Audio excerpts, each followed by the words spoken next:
매일 밤 잘 때는 오늘도 살려주셔서 감사합니다 진심으로 기도를 했고요.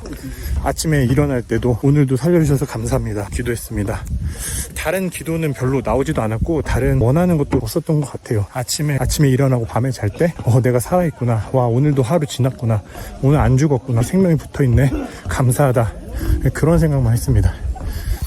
매일매일 살면서 다른 거창한 거 생각하는 게 아니라 생명, 죽음 이런 것들을 매일 생각하면서 사는 것 같아요. 이제는 뭘 하고 싶냐, 나름대로도 미래에 대해 생각해 보다가도 야, 내가 내일 죽을 수도 있고 언제 죽을 수도 모르고 나에게 주어진 시간이 얼마인지도 모르는데 그런 과분한 생각을 하고 있냐, 뭐 이런 생각이 자꾸 떠올라가지고 삶에 대한 태도가 많이 달라진 것 같습니다. 삶에 대한 마음가짐도 달라지고, 죽음을 맨날 생각하면 허무하게 되고 삶의 의미도 없고 막 노력하는 의미도 없고 막 활기차게 사는 게 아니라 막 염세주의에 빠지는 거 아니냐, 그렇게 생각할 수도 있는데 죽음을 생각하면서 산다는 건 결코 그렇지 않은 것 같습니다. 오늘 나에게 주어진 하루가 마지막일 수 있다라고 생각하면서 감사하는 마음으로 살게 되고, 뭔가를 꼭 이루려는 욕망도 사라지고, 순간순간을 되게 미시적으로 미분해서 삶의 곳곳과 다양한 것들을 많이 느끼면서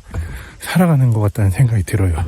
마인드풀니스하고도 관련이 있는데, 마음을 현재 여기로 가져오는 거잖아요. 미래에 두지도 않고 과거에 두지도 않고 마음 챙김을 해서 현재 이 순간에 집중하면서 사는 게 행복한 삶이다라고 실리콘밸리에서도 전세계 구루들도 철학자, 심리학자들 다 그렇게 말을 하거든요. 이 마음 챙김, 마인드풀니스라는 거는 죽음을 항상 생각할 때 오히려 그런 삶의 태도가 갖춰지지 않나. 지난 1년을 되돌아보면은 제가 열심히 한다고 되는 것들이 아니거든요. 가족의 건강의 회복은 제가 간병하고 열심히 병원 가고 할 수 있는 것들 최대한을 하면서 지내지만, 병이 낫는다는 거는 제가 할 수 있는 게 아니잖아요. 궁극적으로는 건강 회복이라는 거는 신이 허락하시는 시간, 생명 이런 것들이 결정한다고 생각하니까 제가 할 수 있는 것들은 아주 극히 일부분이었습니다. 저는 죽음에 대해서 많이 생각을 하는 것 같아요. 왜 죽음에 대해서 많이 생각을 하게 됐냐면, 재작년 2022년 12월에 할머니가 잠드셨는데 제가 그 모습을 옆에서 지켜본 유일한 가족이거든요. 할머니가 숨을 이제 안 쉬시는 그 순간까지 옆에 있었고, 할머니 귀에 찬송가도 불러드리고 이제 기도도 해드리고 손도 잡아드리고, 할머니가 숨을 거두시는 모습을 바로 옆에서 봤거든요. 저 혼자서 유일하게 가족 중에서 임종을 지킨 게 됐는데, 그 순간을 당연히 잊을 수가 없습니다. 할머니가 마음도 표정도 너무너무 편안하게 잠드셨기 때문에 죽음이라는 거에 대해서 두려움은 크게 없습니다. 무서운 일이라고 생각하지도 않게 됐고, 이상한 일이라고 생각하지도 않게 됐어요. 사람이 어느 순간 숨을 멈춘다는 게 자연스러운 일이구나, 이게 내가 살아가는 게 대단한 것 같아 보여도 지금 쉬고 있는 이 숨만 멈추는 이런 간단한 일이 죽음이구나. 제가 좀 마음이 좀 쓰이는 부분이 있었거든요. 죄책감도 들고 이상한 쪽으로 생각이 막 가는데, 그날 밤에 할머니가 꿈에 나타나셨어요. 할머니가 설명을 해주셨어요. 내가 오래 기다렸다, 오래 참았다, 가족들 다 만나고 가기 위해서 진짜 오래 참았다, 그렇게 생각하지 않아도 된다라고 말씀을 해주셨어요. 되게 신기했고, 처음으로 죽음이라는 거를 바로 옆에서 보고, 시간이 지났는데 불과 한 반년 지나고 나서 가족분의 심각한 병에 걸리면서 미국에 학회 발표하러 갔었는데, 가족에게서 전화가 왔어요. 솔직하게 말해달라 그랬더니 6개월 남았다. 갑자기 들은 거죠.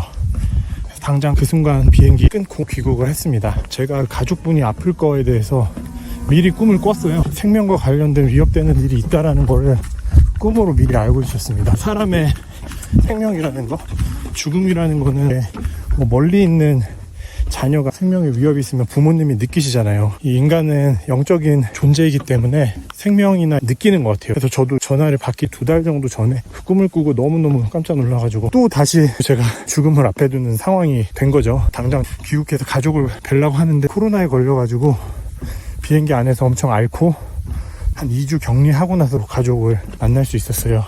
그 이후로 이제 1년이 지났습니다. 그 1년 동안 제가 어떻게 지냈을까요? 이제 죽음을 이겨내기 위해서 저도 목숨 걸고 싸운 것 같아요. 최우선순위를 생명에 대한 문제로 이제 집중하면서 병원 다니고 필요한 조치들을 취하고 암 치료를 위해서 서울대병원 가고 영양 보충을 위해 가지고 염창완 병원 가고 구내염을 위해서 연세 세브란스 병원 가고 이제 치과 치료를 위해 가지고 또 서울 치과 가고 당뇨와 혈압 때문에 합병증이 발생하니까 서울병원 가고 병원만 5군데 이상 다녔고 1년 동안 저의 본업은 간병인에 가까웠던 것 같아요. 그러니까 제가 죽음이라는 거에 대해 매일매일 생각하지 않으면서 살 수가 없었던 것 같습니다. 소개해드리고 싶은 책이 있는데 저는 이 책 읽으면서 큰 위안도 받고 큰 깨달음도 받고 죽음을 가까이 생각하는 이 마음가짐에 대해서 공감하게 돼요. 사실 제가 추천해드리고 싶은 책은 전도서라는 책입니다. 고대의 지혜자가 남긴 책인데요. 저도 제주도 오는 비행기 안에서 다 읽었어요. 조그마한 메시지 성경으로 사시면은 10분, 20분이면은 다 읽을 수 있는 분량입니다. 삶의 엑기스가 담겨 있고 죽음을 직면하는 인간이라는 존재, 발가벗은 본질에 대해서 이야기하면서 삶의 의미는 무엇이고 어떤 태도를 가지고 살아야 되는지에 대해서 얘기를 해줘요. 우리 인생은 거대한 자연 앞에, 우주 앞에서 보잘것없고 금세 사라지는 안개 같다는 겁니다. 헛되다고 번역이 되어 있는데 정확한 번역이 아니라고 하더라고요. 언어의 뜻에 따르면 잡을 수 없고 형체를 알 수 없고 파악할 수 없는 안개와 같은 거, 수증기와 같은 거, 연기와 같은 거. 우리 인생은 연기와 같다.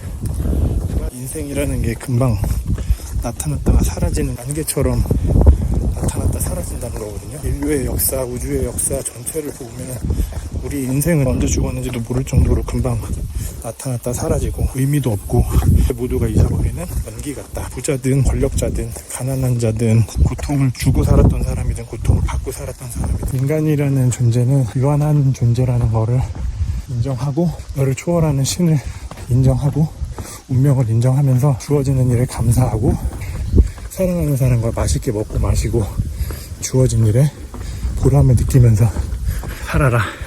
헛되고 명예도 헛되고 권력도 헛되고 모든 것이 헛되다. 주어진 것에 순간에 감사하면서 맛있게 즐기면서 감각들을 즐기면서 보람을 느끼면서 신을 기억하면서 살아라. 그것이 요약이라고 할 수 있습니다. 그러면 저는 어떻게 살고 있냐? 죽음을 맨날 생각하고 사니까 오늘 내가 살아있다는 걸 감사하고 연구 강의하면서 보람을 느끼고 즐거움을 느껴서 몰입하고 음식 먹으면서 감탄하고 전도서에서 말하는 라이프 스타일을 살고 있습니다. 되게 이렇게 살게 된 지 처음에는 이제 죽음이라는 걸 맞닥뜨릴 때 충격이 있기 때문에 우울증이나 좌절감을 많이 느낀 것 같은데 죽음이라는 게 나 혼자 만난 불행도 아니고 인류 모두가 피해갈 수 적 같은 건데 절망감을 느낄 게 아니라 거기서 살아가는 법을 알아야 되겠다. 죽음을 전제로 살아가는 지혜를 알아야 되겠다. 그래서 저는 생각 정리가 안 될 때 전도서를 다시 읽습니다. 영화배우 키아누 리브스 인터뷰를 봤는데 그분도 매일매일 죽음에 대해서 생각하면서 산다고 하더라고요. 인간의 유한함에 대해서 자신에게 주어진 시간이 짧다는 거에 대해서 인생은 연기 안개 같다는 거에 대해서 생각을 하는 거겠죠. 그분은 불우한 환경에서 자라기도 했고 자기가 사랑하던 친구와 약혼녀가 다 죽었잖아요. 죽음에 대한 충격이 청년 시절에 진짜 엄청나게 컸을 것 같아요. 삶의 가치관, 세계관에 영향을 많이 주지 않았을까 생각합니다. 제가 좀 주제넘게 죽음에 대한 이야기를 한 것 같은데 솔직한 저의 마음을 나눴다고 생각해 주시면 고맙겠습니다. 실제로 제가 매일 하는 생각이고 사랑하는 사람들의 죽음을 생각해야 되는 상황들 속에서 삶에 대한 태도나 철학이나 가치관들이 진짜 많이 바뀐 게 사실이거든요. 삶에 대해서 진지하게 생각할 때쯤에 죽음을 앞둔 연기 같은 인간이 어떻게 살아야 되는지에 대한 지혜를 얻고 싶다면 강력하게 전도서를 추천드립니다. 메시지 성경 전도서를 읽어보세요. 옛날 성경들은 이해하기가 쉽지 않고 딱딱한 표현인데 메시지 성경은 친구하고 말하는 것처럼 읽으실 수 있습니다.